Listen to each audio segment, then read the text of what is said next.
Hi friends, welcome back to my channel. இன்றைக்கி பார்த்திங்கன்னா சிம்பிளாக நம்ம ஈஸியாக ஒரு பொரியல் தான் பண்ண போகிறோம். இது கேரட்டு அப்புறம் குடமிளகா போட்டு தான் பொரியல் ரொம்பவே ஈஸியாக பண்ணலாம். ஃபஸ்ட்டு அடுப்பில் ஒரு பேன் வச்சுடுங்க.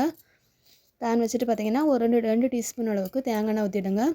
நீங்கள் யூஸ் பண்ணுற ஆயிலே யூஸ் பண்ணிக்கிடலாம். கொஞ்சமாக கடுகு போட்டுவிட்டு கடுகு நல்லா வெடிச்சதுக்கப்புறம் கருவேப்பிலை போட்டுவிடுங்க. கருவேப்பிலை போட்டு நல்லா பொரிஞ்சதுக்கப்புறம் ஒரு 3 பல் வெள்ளை கூட இடித்து போட்டிருக்கேன். அது கூடவே ஒரு பெரிய உள்ளி. இது ஃபஸ்ட்டு நல்லா வதங்கணும். இப்போ நல்லா வதங்கிட்டு வதங்கினதுக்கப்புறம் பார்த்திங்கன்னா ஒரு குடமிளகாவை நல்லா பொடியாக கட் பண்ணி போட்டுவிடுங்க. இப்போ அதையும் போட்டுட்டு நல்லா வதக்கிடுங்க. இது ஒரு நிமிஷம் நல்லா வதங்கணும். கொஞ்சம் கலர் சேஞ்ச் ஆகும், கொஞ்சம் சுருங்கி வரும்.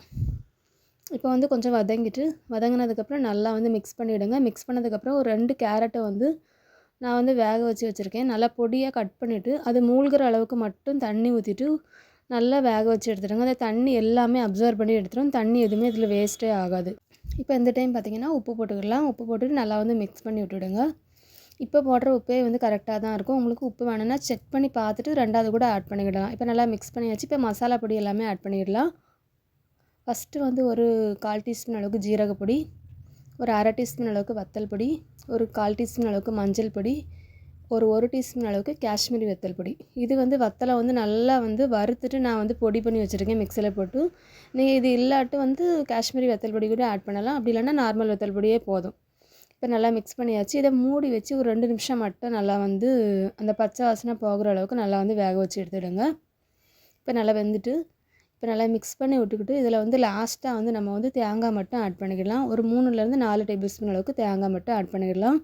தேங்காய் போட்டதுக்கப்புறம் நம்ம ரொம்ப நேரம் அடுப்பில் வச்சு மிக்ஸ் பண்ணணும் அந்த மாதிரிலாம் இல்லை. அது மிக்ஸ் ஆனால் மட்டும் போதும். அப்படியே நம்ம அடுப்பை ஆஃப் பண்ணி எடுத்துடலாம். இப்போ சூப்பராக ஒரு கேரட் குடமிளகா பொரியல் ரெடி ஆகிட்டு. இது ரொம்பவே டேஸ்ட்டாக இருக்கும். அந்த குடமிளகா ஃப்ளேவரும் அந்த கேரட்டும் சாப்பிட்றதுக்கு ரொம்பவே நல்லாயிருக்கும். கண்டிப்பாக இந்த ரெசிபி ட்ரை பண்ணி பாருங்கள். வீடியோ பிடிச்சிருந்தா லைக் பண்ணுங்கள், ஷேர் பண்ணுங்கள். தேங்க்ஸ் ஃபார் வாட்சிங்.